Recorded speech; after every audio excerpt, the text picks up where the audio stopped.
Hi Founder fans, Jason here, and today we're going to be talking about the Albany Conference of 1754. Now, this conference is important for many reasons, but first I want to note that 1754 might seem like a long time before the American Revolution breaks out in 1774, 75, obviously 1776, but it's important to note this conference was called on the precipice just before the start of the French and Indian War. And the French and Indian War would last for, well, it depends on what country you ask. It's known as the 7 Years' War in Europe, so about 7 years. But that would lead directly into certain new taxes to pay for that war. That would lead into the revolution itself. And the Albany Conference is extremely interesting because no one was anticipating the American Revolution at all at this point, but it's notable. I have the delegates pulled up in front of me, and 4 of the people at this conference, 22 years later, would sign the Declaration of Independence. Some of them would be loyalists. So we will get into all of that. So the conference was called mostly as a defense agreement. It was the first time the colonies met and under one body. Now, not all the colonies were there. It was all of New England and many of the mid-Atlantic states. None of the states from the South. New Jersey isn't there. Delaware, as I've said before, Delaware was kind of part of Pennsylvania. They were called the lower counties. They thought of themselves as independent, but no one else really did. So they were really represented by Pennsylvania there. Excuse me. So they show up, and Benjamin Franklin, who at this point is approaching 50 years old, has an idea. He's already very famous throughout the colonies, and just to note, there's at least 2 active governors of different colonies at this event, in addition to Benjamin Franklin. Several men had already been governor, several of them would be governors. And that's just to note the importance of the people. And I will get in a little bit into the people. I'm hoping this video won't be too long, but it might be a little longer than normal because there's a lot of interesting information to pluck out of this. So they meet and they have this conference, and Ben Franklin announces his plan of union. And the plan is to have the king choose, much like he chose royal governors, to have him choose a chief executive for the colonies. On top of that, each colony, based on how much taxes they were paying, each colony would get to choose between 2 and 7 delegates to go to a grand council that would represent the colonies. And from there, they would focus mostly on military defense, but also on how to booster the economy and how to work together and improve the lives of all the citizens. If any of this sounds familiar, first of all, the Grand Council was something he basically took from the Iroquois Nation of upstate New York. Parts of it were used under the Articles of Confederation, and 30 plus years later, at the Constitutional Convention, the Constitution would have many of these ideas. The idea of a federation of separate states, where the states did some of their own governing, and the Union did some of the other governing, the more challenging things, like military.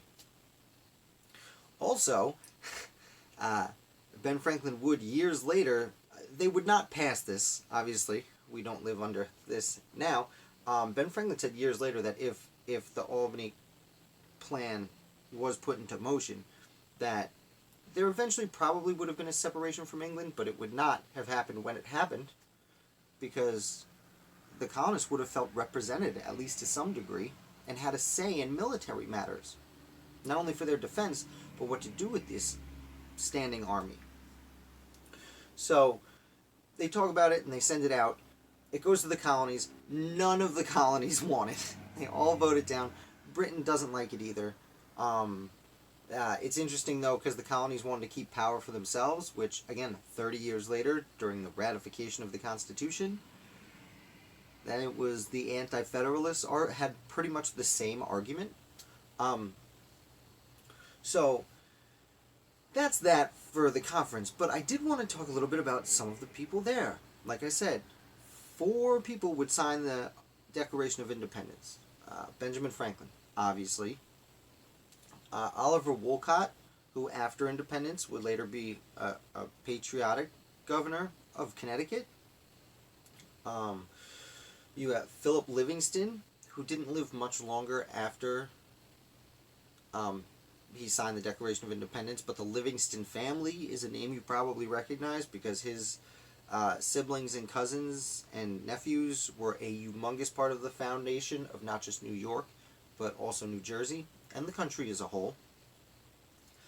Livingston was from Albany, so it was easy for him to get there. And then Stephen Hopkins, who at this time was, I don't know if he was then governor, him and Samuel Ward one would be governor, the other would be governor. They had these opposing parties, they kept getting elected, and then they would join each other at the Continental Congress. Fortunately, Ward would pass away before the Declaration, but Hopkins has the famous line.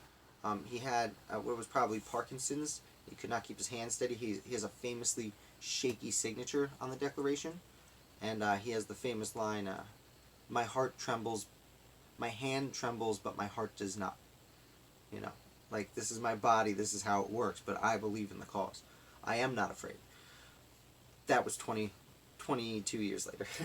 Right now, he is sometimes governor of Rhode Island.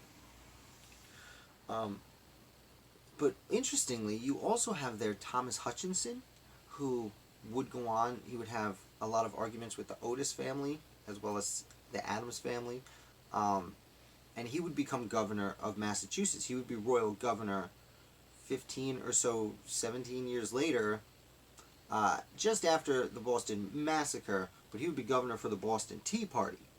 And a lot of the, we'll say, agitation that happened in Massachusetts right leading up to the Revolution was under his watch.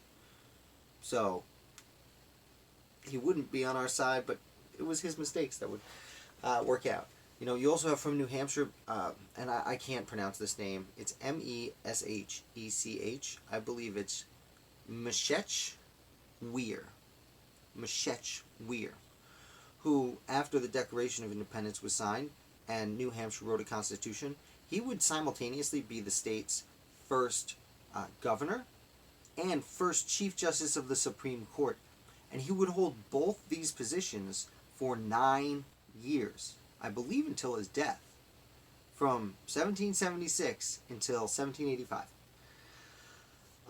You also have from New York, William Johnson. And I should note that many of the people at this convention were older, more established men, and many of them, probably about at least a third of them, would pass away before the Revolution was anywhere close. Many of them would pass away within 10 years, which is sad, but making them not so relevant. But William Johnson, who would die in 1774, just before the Revolution, he was actually Sir William Johnson, and it was his work in upstate New York with the Iroquois Nation and many other Native American tribes that made things safe for what was then the frontier. Upstate New York, central Pennsylvania, even most of New Hampshire and Vermont.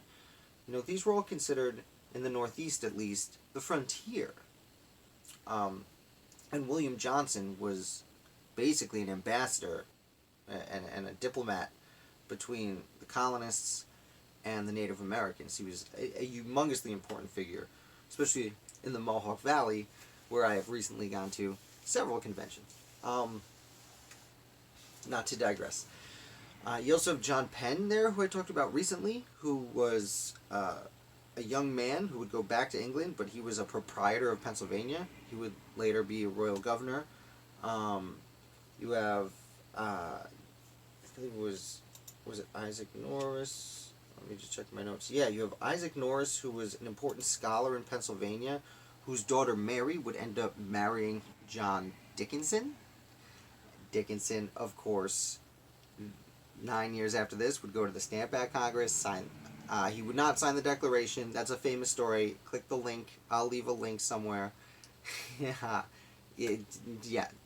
John Dickinson was a patriot. He was at the signing of the Declaration of Independence, but didn't on principle, but he would then write the Articles of Confederation and sign the Constitution. one of the most underrated founders. Ben Franklin's son William is there.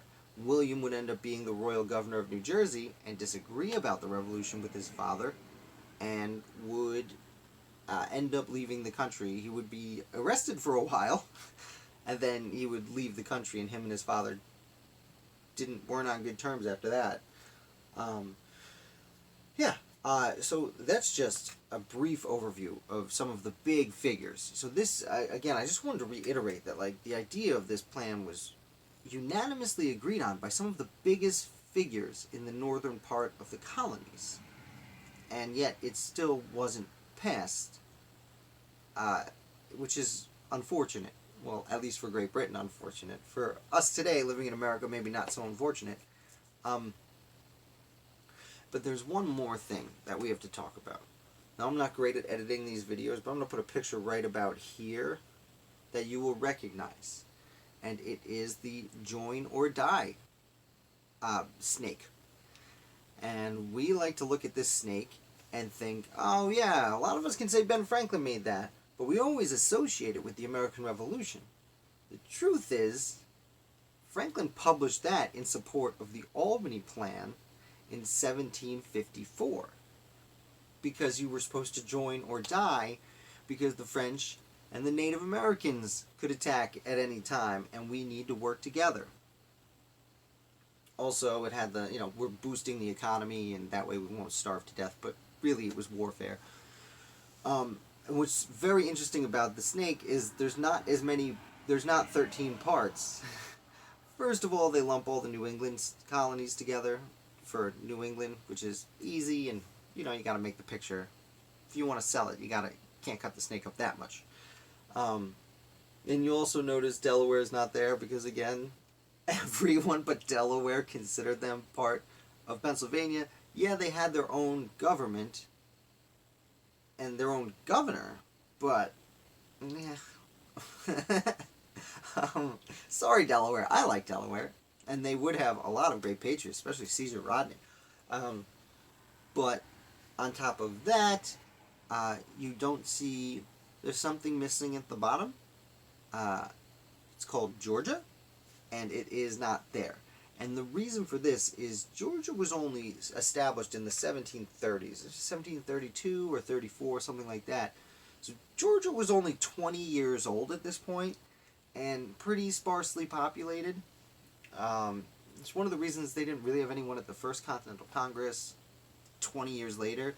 They just didn't have that many people. It's a lot of land, but not a ton of people.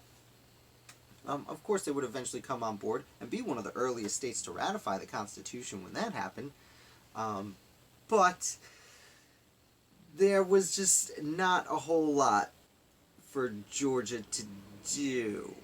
So, again, sorry, Georgia. You were small then. At least I'm not giving you as much trouble as apparently I'm giving Delaware today for some unknown reason. But yeah, I just wanted to comment on the snake a little bit, because Join or Die is not from the American Revolution. It's from the 7 Years' War. It's from Ben Franklin and his Albany Plan.